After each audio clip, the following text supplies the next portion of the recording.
Fala pessoal, beleza? Lucas Mizumoto aqui para mais um vídeo no Tempo de Tela. Hoje a gente vai falar um pouco sobre Artemis Fowl, filme novo aí da Disney dirigido pelo Kenneth Branagh, lá de Thor 1. Bora lá?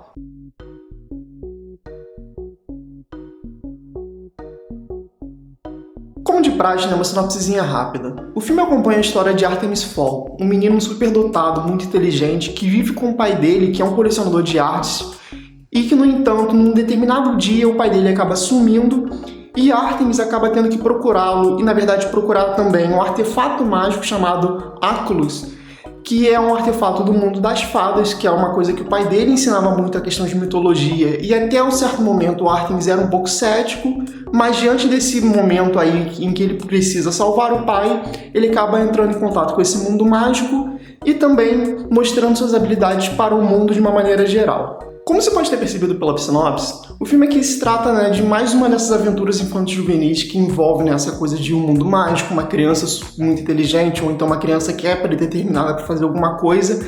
E assim, embora esse tipo de história já esteja bem saturado, a gente tem, por exemplo, Harry Potter, Percy Jackson, o próprio Artemis Fowl, enfim, você tem outras opções desse gênero. Eu acho que a premissa por um todo é interessante, porque a gente tem aqui essa coisa meio da questão do gatuno, uma criança que está ali fazendo roubos e tal. Então, eu acho que apesar de ter esse ambiente muito já usado em outras séries, tem uma roupagem um pouquinho diferente.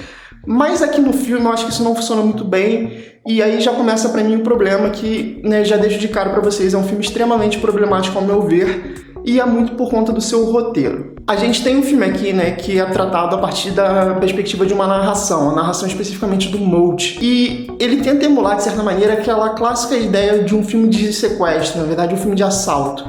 Ou seja, a gente vai ter o filme começando do final, com essa narração contando de tudo o que aconteceu até chegar no ponto onde o filme começa. E aí o filme passa um ar muito pretensioso de que as coisas que estão acontecendo ali são super mirabolantes, super bem produzidas, super bem pensadas, quando na verdade não são, porque a gente não vê nada daquilo acontecendo. E aí o filme pra mim peca muito nesse sentido, porque entra naquele clássico erro do cinema de se você tem uma arte audiovisual, me mostre as coisas, não me fale. E não é o que acontece no filme. O filme ele é repleto de diálogos expositivos, ele tem um monte de explicações em tela, com texto e não me mostrando as coisas. Ele omite muitos fatos do espectador para que a gente só compre a ideia depois de que personagem A ou B é muito inteligente, personagem A ou B sabe fazer tal coisa, sendo que eu não vi aquilo acontecendo. Então, quando as coisas acontecem, não fazem sentido, porque você não comprou como aquilo foi feito, simplesmente aconteceu porque tinha que acontecer. Então, fica uma mistura de um monte de diálogo expositivo com fatos que acontecem por conveniência narrativa. Em conjunto com essas conveniências narrativas, é interessante também apontar que o filme ele é todo desconexo e tem um ritmo muito esquisito. Parece que são duas histórias sendo contadas ao mesmo tempo, na verdade não parecem, são. Porque a gente tem, por um lado, a história do Artemis e, por outro lado, a história da fada que ajuda ele. E, assim, você não tem nenhuma das duas histórias bem contadas, porque a gente tem um pedaço do porquê que o Artemis é super inteligente, da relação dele com o pai, dos twists envolvendo o próprio Artemis, e do outro lado a gente tem as questões da fada com o pai dela, por que o pai dela sumiu, o que aconteceu com o pai dela. E em momento algum você tem uma completude de nenhum desses dois pontos. Então, quando você junta os dois e quando você tem essa relação, fica muito esquisita, porque, como eu disse, são duas histórias incompletas e desconexas, e que tem um ritmo tão acelerado para o filme acontecer, afinal de contas é um filme curto, é 1h30, que você não sente a progressão de nenhum personagem ali. Em especial esses dois que, em teoria, são os nossos dois principais, no caso o Artemis, o nosso protagonista de fato, e ela, a principal coadjuvante. E já que eu entrei nessa questão dos personagens, vale ressaltar, o roteiro, como eu disse, ele é muito esquisito no sentido de realmente criar situações convenientes demais, mas para além do roteiro, pensando na construção de trama, a gente tem personagens também muito complicados. E aí eu vou começar falando em especial da questão da atuação para depois ir para o desenvolvimento de personagem per se. Por que eu falo da atuação primeiro? Porque as atuações aqui para mim não funcionam nenhuma. E isso desde os personagens que a gente tem atores de mais medalhão, no caso atores mais consagrados, até os atores mirins. Por exemplo, o Colin Farrell, que aqui vai ser o Artemis pai, ele aparece muito pouco e o filme tenta me vender uma relação muito forte entre ele e o menino, né, o Artemis filho. O problema é que a relação entre os dois e a atuação é tão fora de tom de um pro outro que eu não compro essa relação de pai e filho. Pelo contrário, parece realmente que são duas pessoas lendo um texto e conversando, sabe? Sabe aquelas cenas de série sitcom onde você tem, né, alguém tentando fazer uma tentativa para entrar em teatro ou algo assim? Foi a sensação que eu tive. Porque, cara, o Ferida Shaw, né, o menino aqui, ele é muito ruim, coitado. É muito esquisito porque o filme tenta passar toda hora a ideia de que ele é uma pessoa super arrogante, super cheia de si e tal. E até certo ponto isso funciona. O problema é que em certos momentos onde eu preciso de uma mudança de tom, uma mudança realmente de expressão do personagem, né, no caso vindo do ator, não tem. Por exemplo, no primeiro contato quando ele tem com as fadas, com o mundo da fada, que é uma coisa que a princípio ele estava meio cético e tal, simplesmente é uma coisa pra ele parece que tanto faz. Ele olha assim, ah, beleza, tem uma fada, ok. Aí depois a gente tem momentos de ação que ele tá tendo um risco de vida e parece que nada está acontecendo e, novamente, isso influencia na minha reação com o filme, porque se o personagem não está se sentindo preocupado, porque eu como espectador vou me sentir. E aí o grande momento que pra mim entrega de quão ruim a atuação dele é o momento mais dramático em relação a ele e outro personagem, que eu não vou dar spoiler, em que esse personagem aparentemente vai morrer.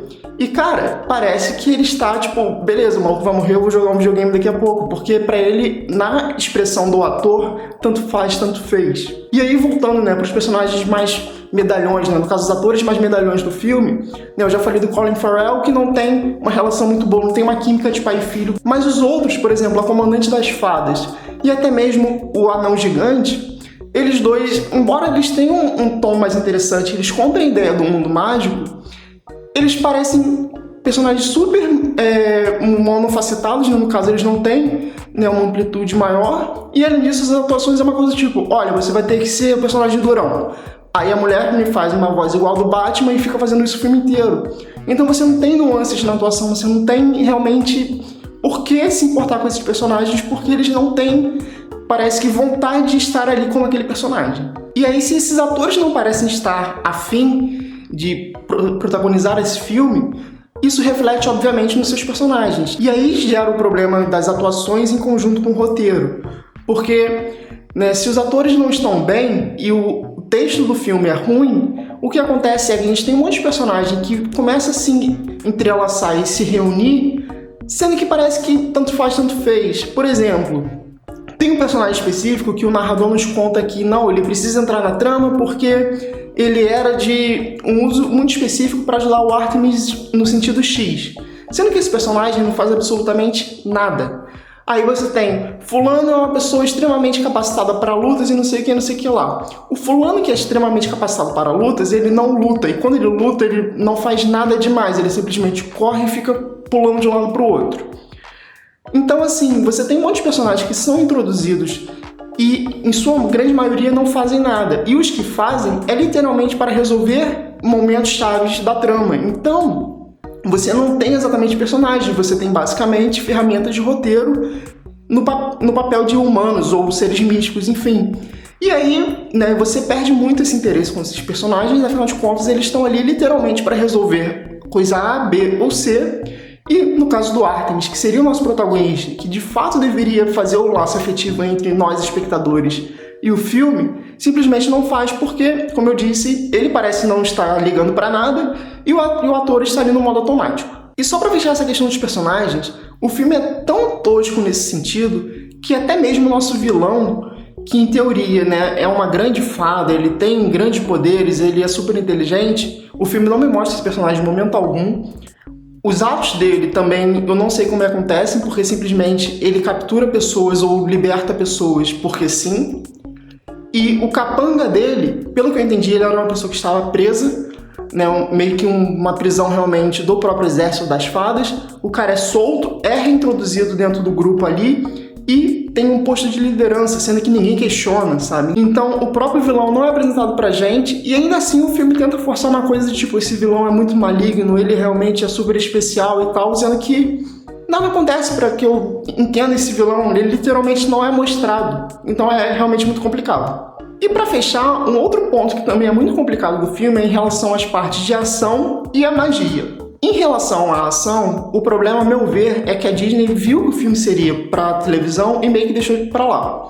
Porque você tem efeitos visuais muito ruins, tipo, é claro que aquilo ali teria um refinamento maior se fosse pro cinema, mas quando você assiste na televisão, fica muito nítido que, tipo, tem coisas ali que estão por estar, sabe?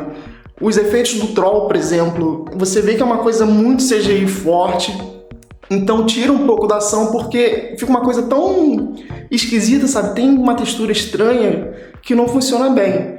E além disso, como eu já falei, os personagens que deveriam ajudar muito para a ação, eles são meio bobos ou então realmente não aplicam aquilo que eles deveriam fazer porque o filme me disse. E por outro lado, os personagens que têm a relação com magia tem dois pontos muito problemáticos. O primeiro é, o filme não me explica as coisas da magia, então simplesmente eu tenho que aceitar que o Artemis leu um jornal, né? No caso um diário, na verdade. Que eu não vi ele lendo, eu não vi ele me explicando, eu não vi ele fazendo nada em relação a isso, mas ele aparentemente sabe de tudo, então as coisas vão acontecendo e o filme tenta passar essa coisa do tipo, ele é muito inteligente, ele sabe o que vai acontecer.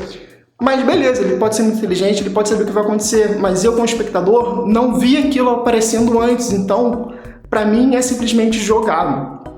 E o outro ponto, né, a gente tem o óculos aqui, né, que seria o grande MacGuffin do filme, né, a grande ferramenta que vai ajudar e vai fazer as coisas, e essa ferramenta simplesmente não aparece, né, por boa parte do filme, e quando ela aparece, quando ela tem um uso efetivo, eu não entendi o uso dela, porque a explicação que me dão antes é muito vaga, e quando ele é usado de fato, os efeitos visuais deixam, né, a sua utilização um pouco confusa e não me explica como exatamente aquilo aconteceu, porque nem mesmo o personagem sabe como usou.